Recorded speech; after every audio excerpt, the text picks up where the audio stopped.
السلام علیکم ورحمۃ اللہ وبرکاتہ۔ ٹھنڈ اتنی زیادہ تھی کہ جسم کے آر پار ہو رہی تھی، اور وہ تو ایک پہاڑی علاقہ تھا۔ وہاں تو حد سے زیادہ سردی تھی۔ میں گاڑی چلاتے ہوئے ادھر ادھر خوبصورت علاقے کا جائزہ بھی لے رہا تھا۔ میں اس پہاڑی علاقے میں پہلی بار آیا تھا، اس لیے ابھی تک میں قدرتی حسن سے ناآشنا تھا۔ شہر سے میلوں دور یہ پہاڑی خوبصورت علاقہ واقعی بہت خوبصورت تھا۔ خوبصورت لمبے لمبے درخت، پہاڑوں کی تہہ پہ جمی سفید برف اس علاقے کی خوبصورتی میں چار چاند لگا رہے تھے۔ میں اپنے ایک دوست کی شادی پہ جا رہا تھا، حالانکہ میرا ایسا کوئی ارادہ نہیں تھا، مگر اس کی حد سے زیادہ اصرار پہ مجھے مجبوراً یہ فیصلہ کرنا پڑا۔ سڑک بھی سنسان تھی، ہر طرف خاموشی نے قبضہ جما رکھا تھا۔ پرندوں کی چہچہاہٹ اس خاموشی کو توڑنے کی ناکام کوشش کر رہی تھی۔ اچانک بیچ سڑک پہ میری گاڑی بند ہو گئی تو مجھے مجبوراً گاڑی سے نیچے اترنا ہی پڑا۔ میں کوئی پروفیشنل میکینک نہیں تھا، لیکن گاڑی کی چھوٹی موٹی پرابلمز بڑے لمبے وقفے کے بعد بہرحال میں ٹھیک کر ہی لیتا تھا۔ مگر اس دن عجیب بات یہ ہوئی، گاڑی کی بظاہر ہر شے ٹھیک تھی، کہیں کوئی بھی خرابی مجھے نظر نہیں آئی۔ پھر گاڑی بند ہونے کی وجہ میری سمجھ سے تو بالاتر تھی۔ کافی دیر جدوجہد کرنے کے بعد میں اس نتیجے پہ پہنچا کہ گاڑی میں کوئی بڑی خرابی ہو گئی ہوگی، جو میں تو اگلے 100 زندگیوں تک بھی ٹھیک نہیں کر سکتا۔ اجنبی علاقہ تھا، اجنبی راستے تھے، میں تو یہاں کسی شے سے واقف بھی نہیں تھا۔ اگر کہیں کوئی موٹر ورکشاپ وغیرہ تھا بھی تو وہ میرے علم میں نہیں تھا۔ ایسے میں میرے پاس صرف ایک ہی آپشن تھا، میں اپنے دوست کو کال کر کے اسے اس سارے مسئلے سے آگاہ کروں۔ لیکن سب سے بڑی عجیب بات تو یہ تھی کہ مجھے خود نہیں پتا تھا اس وقت میں کہاں کس جگہ کھڑا ہوں، اور اگر دوست نے پوچھ لیا کہ میں کہاں ہوں، کس طرف ہوں، تو میں اسے کم از کم یہ تو نہیں کہہ سکتا تھا کہ میں بیچ سڑک پہ لمبے درختوں کے پاس کھڑا ہوں، کیونکہ یہ غیر معمولی نشانی نہ تھی۔ ہر طرف ایک جیسے درخت، ایک جیسے پہاڑ تھے۔ ابھی میں اسی کشمکش میں ہی تھا کہ میں نے اپنے پیچھے قدموں کی چاپ سنی۔ میں نے گردن گھما کر پیچھے دیکھا تو دو نوجوان لڑکے میری طرف ہی آ رہے تھے۔ مجھے حیرت ہوئی، کیونکہ ابھی تھوڑی دیر پہلے یہاں انسان تو کیا، کسی جانور تک کا بھی کوئی وجود نہ تھا، اور ایسے میں ان دونوں نے آ کر مجھے سلام کیا۔ سلام کا جواب دینے کے بعد انہوں نے گاڑی کا مسئلہ پوچھا، تو میں نے بھی بے اختیار انہیں بتا دیا۔ پھر ان میں سے ایک لڑکا گاڑی چیک کرنے لگا، اور حیرت کی بات یہ تھی 2 منٹ میں ہی گاڑی بالکل صحیح سلامت ہو گئی۔ آپ کا نام کیا ہے بھائی؟ میں گاڑی ڈرائیو کر رہا تھا، وہ دونوں لڑکے پیچھے بیٹھے ہوئے تھے۔ انہیں بھی اسی علاقے تک جانا تھا جہاں میں جا رہا تھا۔ انہوں نے مجھ سے لفٹ مانگی۔ اب انہوں نے میری گاڑی کا مسئلہ حل کر دیا تھا، ایسے میں ان کو انکار کرنا انسانیت کے خلاف تھا، اس لیے میں نے ان دونوں کو لفٹ دے دی۔ کشف علی، میں نے جواب دیا، میرا نام احمد ہے اور اس کا نام آصف۔ اس لڑکے نے خود ہی اپنا تعارف کرایا۔ آپ اس گاؤں میں پہلی بار آ رہے ہیں؟ احمد نے ایک اور سوال کیا۔ ہاں، میں نے اس بار بھی ایک لفظ کا جواب دیا۔ ایک تو میں انہیں جانتا بھی نہیں تھا، اور دوسرا اس سنسان سڑک پہ وہ دونوں کچھ بھی کر سکتے تھے میرے ساتھ۔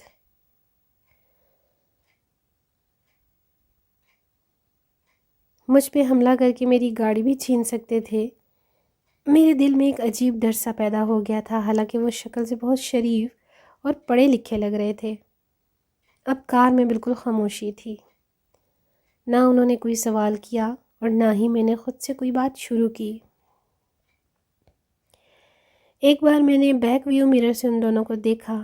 دونوں کے چہروں پہ ایک مبہم سی مسکراہٹ تھی، جس کا مطلب میں سمجھ نہیں سکا، اور اگر اس وقت میں ان دونوں کو غور سے دیکھتا تو میں سمجھ جاتا کہ وہ دونوں اب گاڑی تقریباً ایک آبادی میں داخل ہو چکی تھی۔ وہاں پہاڑوں کے اوپر پتھروں سے چھوٹے چھوٹے گھر بنے ہوئے تھے، لیکن کوئی انسان دور دور تک بھی مجھے کہیں نظر نہ آیا۔ شاید سردی کی وجہ سے اندر چھپے بیٹھے ہوں۔ میں نے خود اپنی طرف سے اندازہ لگایا، آبادی بھی کوئی اتنی زیادہ نہ تھی۔ پھر میری گاڑی ایک قبرستان کے پاس والی سڑک پر گزرنے لگی۔ دور دور تک پھیلا قبرستان اپنے اندر ایک وحشت کا سامان لیے ہوئے تھا۔ وہاں لاکھوں لوگ ابدی نیند سوئے ہوئے تھے۔ آپ کو قبرستان سے ڈر لگتا ہے؟ احمد نے کافی وقفے کے بعد ایک اور سوال کیا۔ نہیں تو قبرستان سے بھلا ڈرنے کی کیا بات ہے؟ یہ بھی تو ہماری طرح کے ہی انسان ہیں اور یہ ہمیں کچھ نہیں کہہ سکتے۔ میں نے سنجیدگی سے جواب دیا، نہیں، قبرستان ایک عبرت اور وحشت کا مقام ہے۔ یہاں ہر انسان کو ڈرنا چاہیے، وہ پراسرار انداز میں بولا۔ نہیں، مجھے تو کبھی ڈر نہیں لگا قبرستان سے، اور نہ ہی کبھی میرے ساتھ کوئی ایسا واقعہ پیش آیا ہے جس وجہ سے میں قبرستان سے ڈروں۔ آپ کے ساتھ پیش نہیں آیا تو کیا، کسی کے ساتھ تو پیش آیا ہوگا نا۔ قبرستان میں خطرناک روحیں ہوتی ہیں۔ وہ اپنی بات پہ ڈٹے ہوئے تھے، اور میں نے بے اختیار ایک کہا لگایا، یہ سب روحیں بھوت وغیرہ فلم اور ڈراموں میں ہوتی ہیں، اصل زندگی میں نہیں۔ اچھا، آپ کے ساتھ کبھی پیش آیا ایسا کوئی واقعہ؟ میں نے تجسس سے پوچھا۔ میں آپ کو ایک کہانی سناتا ہوں، اس کے بعد آپ پھر کبھی نہیں کہہ سکو گے کہ آپ کو قبرستان سے ڈر نہیں لگتا۔ اس وقت اس کی اس بات کا مطلب میں نہیں سمجھ سکا۔ اگر سمجھ جاتا تو بھی، یہ آج سے 30 سال پہلے کا واقعہ ہے۔ اسی گاؤں میں 2 دوست تھے، اسد اور فہد۔ اسد شہر سے اپنے دوست فہد کے پاس اکثر چھٹیاں گزارنے آیا کرتا تھا، اور اس دن بھی وہ دونوں آرام سے خوبصورت پہاڑی پر ٹہل رہے تھے۔ نیچے قبرستان تھا، بہت بڑا قبرستان۔ یار اسد، یہ قبرستان بھی عجیب چیز ہے۔ کل تک یہ لوگ ہماری طرح پیسہ کمانے میں، گاڑیاں خریدنے میں یا بنگلے بنانے میں مصروف تھے۔ وہی لوگ مرنے کے بعد ڈر کی تصویر بن جاتے ہیں۔ اسد کی نگاہیں بھی نیچے قبرستان کو دیکھ رہی تھیں۔ فہد کی بات سننے کے بعد اس نے بے یقینی سے کہا، میں نہیں ڈرتا قبرستان سے، خالی پتھروں سے بھلا کیا ڈرنا۔ تم ایسا اس لیے کہہ رہے ہو کیونکہ تم ابھی تک اس قبرستان کی بھیانک حقیقت سے انجان ہو، فہد نے روانی سے کہا، اور پھر جلد ہی اسے احساس ہو گیا کہ اس نے اسد کے سامنے ایک غلط بات کہہ دی۔ کیسی بھیانک حقیقت؟ اسد نے تجسس سے پوچھا۔ کچھ نہیں، رہنے دو۔ فہد نے ٹالنے کی کوشش کی۔ نہیں نہیں، تم بتاؤ مجھے کیسی حقیقت؟ اسد کا تجسس بڑھنے لگا۔ دیکھو، ہمارے بڑے بزرگ کہتے ہیں آج تک رات کے وقت جو بھی اس قبرستان میں گیا وہ زندہ واپس نہیں آیا۔ اسد نے کہا لگایا، تم مجھے کسی ڈراؤنی فلم کی کہانی سنا رہے ہو؟ یہ حقیقت ہے، تم یقین کرو نہ کرو اسد۔ فہد اعتماد سے بولا، میں نہیں مانتا۔ تم بھی مان لو کہ یہ جن بھوت کچھ نہیں ہوتے۔ چلو ایسا کرتے ہیں، ہم آج رات اس قبرستان میں جا کر دیکھتے ہیں، دودھ کا دودھ اور پانی کا پانی ہو جائے گا۔ فہد کو جس بات کا ڈر تھا اسد وہی کہہ گیا، آر یو اوکے؟ تمہیں پتہ بھی ہے تم کیا کہہ رہے ہو؟ چلو گھر واپس چلتے ہیں، فہد نے گھبراتے ہوئے کہا۔ نہیں، اب تو بالکل بھی نہیں، ابھی تو قبرستان کا بھوت دیکھنا باقی ہے، اسد نے مذاق اڑانے والے انداز میں کہا۔ بیوقوف مت بنو فہد، یہ کوئی مذاق نہیں ہے۔ آج تک جو بھی رات کے وقت اس قبرستان میں گیا وہ کبھی لوٹ کر نہیں آیا۔ چلو تمہیں جانا ہے تو جاؤ، میں تو دیکھ کر ہی رہوں گا، دیکھتا ہوں مجھے کیا ہوتا ہے۔ اسد حتمی لہجے میں بولا۔ فہد کی گھبراہٹ میں مزید اضافہ ہو گیا۔ اسد کسی بھی طرح اس کی بات ماننے کو تیار نہ تھا۔ اسے سمجھانے کا وہ ہر طریقہ استعمال کر چکا تھا، مگر اسد ضدی تھا، اور اسے ان سب چیزوں کا ہمیشہ سے ہی شوق رہا ہے۔ وہ چاہ کر بھی اپنے بچپن کے دوست کو اکیلا نہیں چھوڑ سکتا تھا۔ اسے اسد کی ضد کے سامنے مجبوراً رات کو اس قبرستان میں جانے کا فیصلہ کرنا ہی پڑا۔ لیکن اس فیصلے کے باوجود وہ یہ بھی جانتا تھا کہ وہاں جانا کوئی معمولی بات نہیں ہے۔ اس کا دل تھر تھر کانپ رہا تھا۔ سورج کو کالی رات نے اپنی لپیٹ میں لے رکھا تھا، ہر طرف لرزا دینے والا اندھیرا تھا۔ وہ دونوں دوست زندگی کے ایک ایسے بھیانک موڑ پہ کھڑے تھے جہاں سے واپس لوٹ جانا مشکل نہیں، ناممکن تھا۔ وہ دونوں اس خطرناک قبرستان کے باہر کھڑے تھے۔ اس قبرستان میں لوگ رات تو کیا دن کی روشنی میں بھی آنے سے گھبراتے ہیں۔ جانے کون سا راز دفن تھا اس قبرستان میں۔ اچانک تیز ہوا چلی اور جیسے ہوا میں ایک آواز آ رہی ہو، لوٹ جاؤ، لوٹ جاؤ۔ فہد نے اسے سمجھانے کی ایک آخری کوشش کی، مگر اسد کا فیصلہ ابھی بھی وہی تھا، آر یا پار، ہار یا جیت، زندگی یا موت۔ ان دونوں نے اپنا پہلا قدم اس قبرستان کے اندر رکھا، نہ کوئی بجلی چمکی، نہ کوئی طوفان آیا، کچھ بھی تو نہیں ہوا۔ ڈر کی ایک شدید لہر دونوں کو چھو کر نکل گئی۔ سارا قبرستان سنسان تھا اور دور دور تک کسی انسان تو کیا، کسی پرندے کی بھی آواز نہ تھی۔ دونوں کی ٹانگیں، نگاہیں ادھر ادھر متلاشی پھر رہی تھیں۔ شاید انہیں کسی کی تلاش تھی، کسی جن بھوت جو انسانوں کو کھا جاتا ہو۔ رات کے 1 بج رہے تھے، انہیں وہاں ٹھہرے ہوئے 2 گھنٹے ہو گئے تھے، لیکن انہیں کچھ بھی نہ ملا۔ نہ ملا کوئی انسان، کوئی جن، نہ کوئی بھوت، کچھ بھی نہیں دیکھا۔ میں نے کہا تھا نا یہاں کچھ نہیں۔ گاؤں والے تو ایسی ہی بکواس کرتے ہیں، اسد نے فاتحانہ انداز میں فہد کی طرف دیکھتے ہوئے کہا۔ اچانک ایک کالی بلی بھاگتے ہوئے ان کے پاس سے گزری اور ہوائیں تیز تیز چلنے لگیں۔ آسمان پر بجلی چمکی جیسے کسی بہت بڑے طوفان کا پتہ دے رہی ہوں۔ جیسے یہاں سب کچھ تباہ ہونے والا ہے۔ پھر اسد کی نظر اچانک سامنے والی قبر پر پڑی۔ قبر سے ایک سفید داڑھی والا انسان جس نے سفید رنگ کے کپڑے پہنے ہوئے تھے نکل رہا تھا۔ یا اللہ، یہ کیا ہے؟ یہ کوئی خواب نہیں، ایک حقیقت تھی۔ وہ سب سچ تھا۔ فہد کے دل میں شدید خواہش پیدا ہوئی، کاش وہ کوئی خواب دیکھ رہا ہو، کاش یہ سب جھوٹ ہو، لیکن ایسا کچھ نہیں تھا۔ وہ سفید کپڑوں والا بوڑھا آدمی سامنے ہی کھڑا تھا۔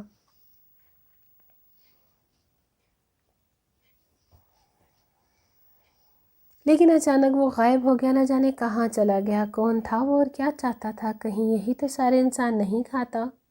دونوں ڈر کے مارے کانپنے لگے، پسینہ پسینہ ہو گئے تھے۔ وہ کیا دیکھ رہے تھے؟ کیسی دنیا میں پہنچ گئے تھے؟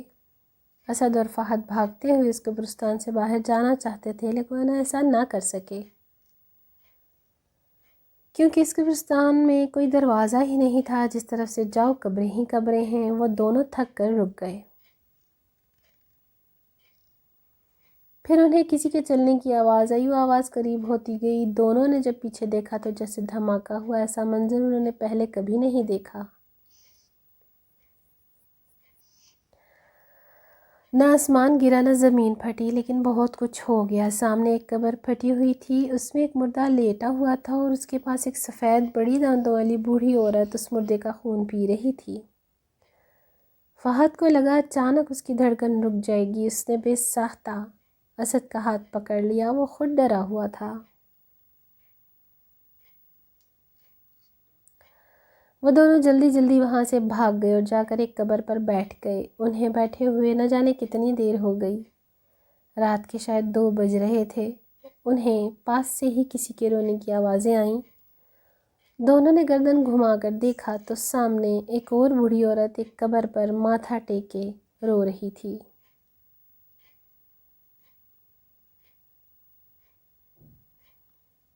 وہ کون تھی؟ کیوں رو رہی تھی؟ ان سب باتوں میں اب فہد اور اسد کو کوئی دلچسپی نہ تھی۔ اچانک رونے کی آوازیں بڑھنے لگی۔ تم مجھے کیوں چھوڑ کر چلے گئے ہو؟ کون ہے میرا؟ تمہارے بعد اب میں اس قبرستان سے باہر کیسے نکلوں گی؟ بوڑھی عورت روتے ہوئے یہ باتیں بھی کر رہی تھی۔ بوڑھی عورت روتے ہوئے یہ باتیں بار بار کر رہی تھی۔ اس کی باتیں سن کر اسد کو اس سے ہمدردی ہونے لگی۔ شاید وہ بھی ان دونوں کی طرح کوئی مسافر ہو، شاید وہ بھی یہاں آ کر پھنس گئی ہو۔ کون ہیں آپ اور کیوں رو رہی ہیں؟ اسد نے اس کے قریب آ کر پیار سے پوچھا۔ اس بوڑھی عورت نے اپنی کوئی درد بھری کہانی سنائی۔ پھر اسد اور فہد کی ہمدردی پا کر وہ انہیں یہاں سے نکلنے کا راستہ بتانے لگی۔ وہ بوڑھی عورت چلنے لگی اور وہ دونوں اس کے پیچھے پیچھے چلنے لگے۔ اچانک ایک پھٹی ہوئی قبر کے پاس وہ عورت رک گئی اور اس بوڑھی عورت نے بتایا، یہاں سے باہر جانے کا راستہ اسی قبر کے اندر ہے۔ بوڑھی عورت قبر میں داخل ہو گئی، وہ دونوں بھی اس کے پیچھے پیچھے قبر میں آ گئے۔ اچانک فہد کی نظر اس کے پاؤں پر پڑی۔ اس کے تو جیسے جسم کا خون سوکھ گیا، اس کے پاؤں الٹے تھے، مطلب وہ کوئی انسان نہیں بلکہ کوئی روح تھی۔ وہ دونوں جتنا تیز بھاگ سکتے تھے بھاگے، انہیں اپنے پیچھے اس عورت کے کہکہے سنائی دیے۔ ایک منٹ گاڑی روکیں، میں احمد کی آواز پر چونک گیا۔ میں نے بریک لگا دی۔ احمد گاڑی سے اتر کر سامنے سڑک پر لگے پانی کے نلکے سے پانی پی رہا تھا۔ مجھے بھی پیاس کا احساس ہوا، گلا سوکھ رہا تھا۔ میں نے بھی گاڑی سے اتر کر پانی پیا، لیکن میری ساری توجہ اس وقت اس کہانی پر تھی جو احمد مجھے سنا رہا تھا۔ گاڑی میں واپس بیٹھ کر میں نے تجسس سے احمد کو ایک بار وہ واقعہ سنانے کو کہا۔ وہ ایک بار پھر شروع ہو چکا تھا۔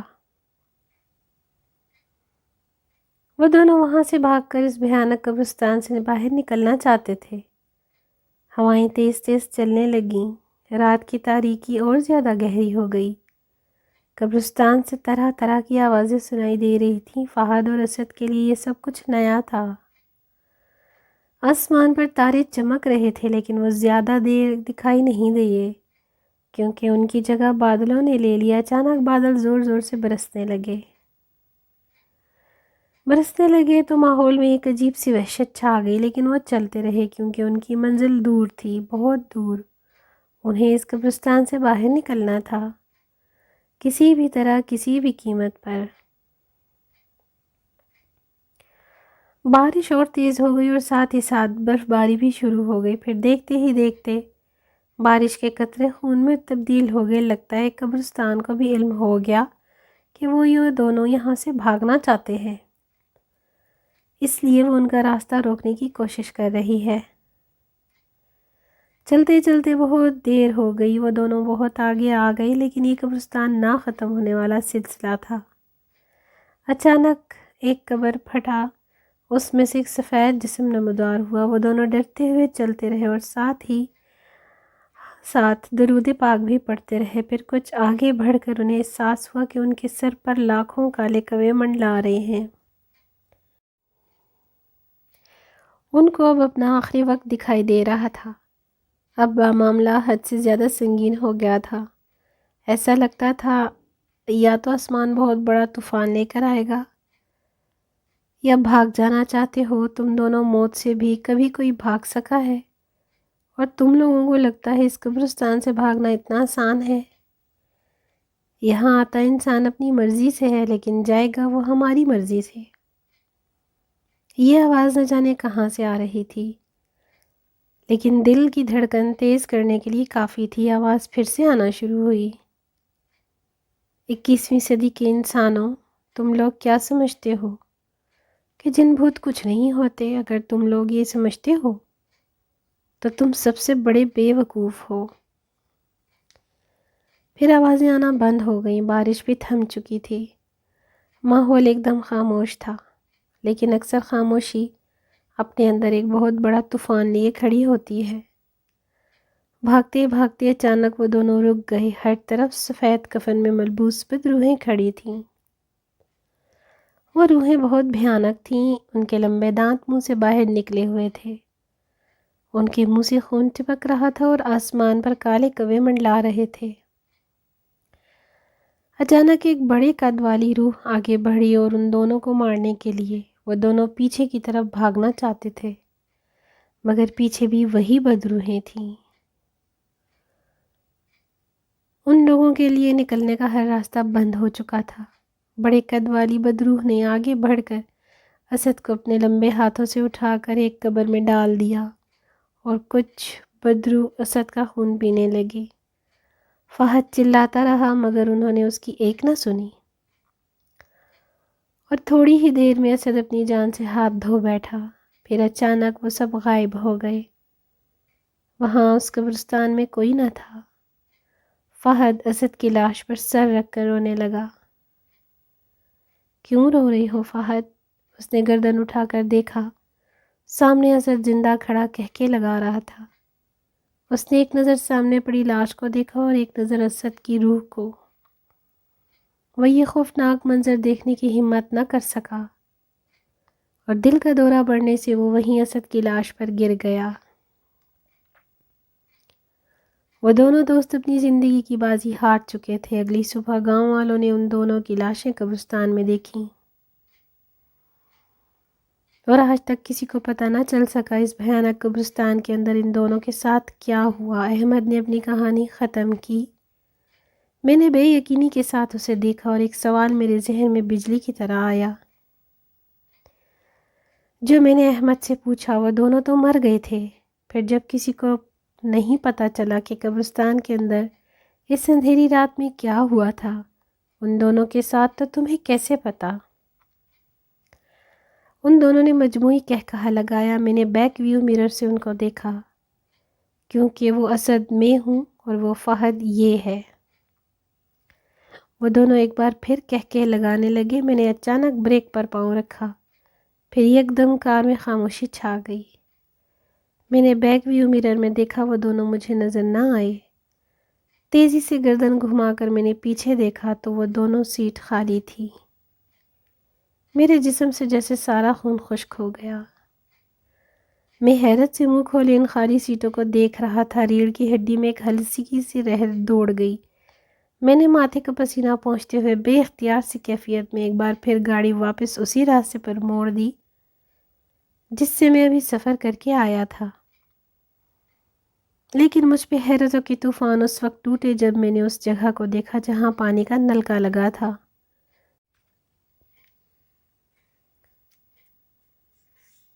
جہاں ہم نے پانی پیا تھا، وہاں کوئی نلکا نہیں تھا، بلکہ ایک لمبا پیپل کا درخت تھا۔